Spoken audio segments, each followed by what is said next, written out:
But first, what's unfolded in the last hour has been quite extraordinary. Donald Trump is at the NATO meeting. He's spoken at the NATO summit. He sat down in a joint media conference, mainly with questions from the US journalists. Happened just moments ago, unfolded live here on Sky. Here's what the president had to say about the latest on the conflict in the Middle East. I think it was just a tremendous victory for everybody, including Iran. Look, you know, they've got a country, and they've got oil, and they're very smart people, and they can come back. Israel got hit very hard, especially the last couple of days. Israel was hit really hard.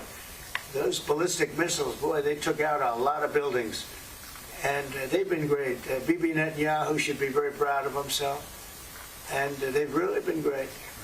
But they're not going to be building bombs for a long time. This was quite the performance from Donald Trump, and it was amazing to watch it live because he was revealing some of the information that most of us were waiting to hear.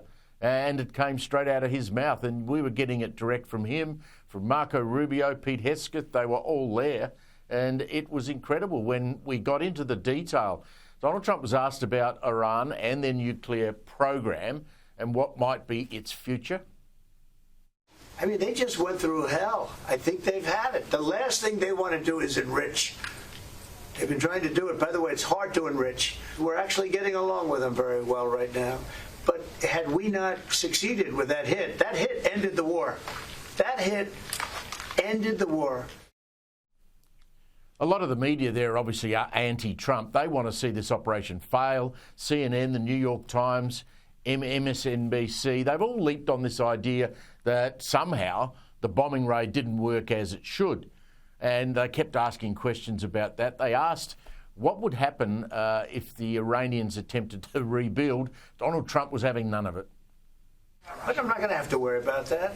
It's gone for years. It's very tough to rebuild because the whole thing has collapsed. In other words, inside, it's all collapsed. Nobody can get in to see it because it's collapsed. You can't go in to see a room that has, 10 million tons of rock in it. And in true Trump fashion, obviously he does not like a lot of the mainstream media in the United States. You can't blame him the way they have potshots at him all the time. I mean, this is a leader who at the weekend attacked Iran. Iran didn't know the attack was coming. You had missiles being fired out of submarines offshore. You had that extraordinary bunker bombing attack on the nuclear facilities. You would think most people in the United States would be happy that Iran probably now won't be able to get themselves a nuclear weapon. So in true Trump fashion, what's he do? He took some pot shots at the media. You had some great reporters, but you have scum. CNN is scum. MSDNC is scum. The New York Times is scum. They're bad people. They're sick. And what they've done is they're trying to make this unbelievable victory into something less. And I reckon that'd play very well at home. I mean, to not just his supporters, but a lot of Americans don't like the media when they start to downplay efforts of the American military.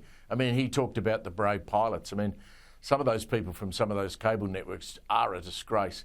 Donald Trump went further.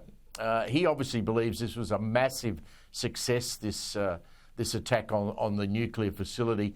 He even used the words which surprised me, Hiroshima and Nagasaki. I don't want to use an example of Hiroshima. I don't want to use an example of Nagasaki. But that was essentially the same thing. That ended that war. This ended that with the war. If we didn't take that out, they'd be fighting right now.